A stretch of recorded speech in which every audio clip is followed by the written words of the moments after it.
Unajua nini? Kuna baadhi ya Waswahili wanapenda sana kumwachia yule mtu ambaye anampa msaada afanye kila kitu. Yaani inakuwaje?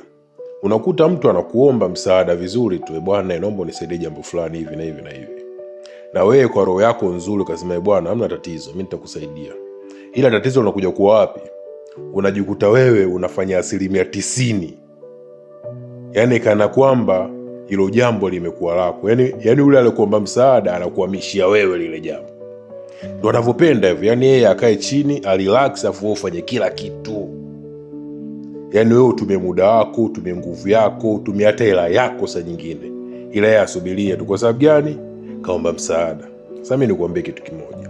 Ukiwa unamwomba mtu msaada, kumbuka hilo jambo ni lako. Kama ni lako, basi uifanye 90%. Afu zile 10% ndio mwachie yule jamaa, kwa sababu watu hawana muda wa kufanyia wengine. Usitutafutie lawama ambazo lawama za kijinga. Yaani lawama za kipuuzi tu hizi za kwamba nisaidie kitu fulani ukamwambia sawa.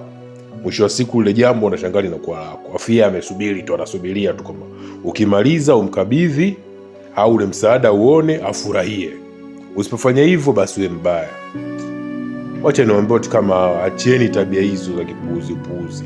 Tabia za lawama. Anyway, kuwa na siku njema.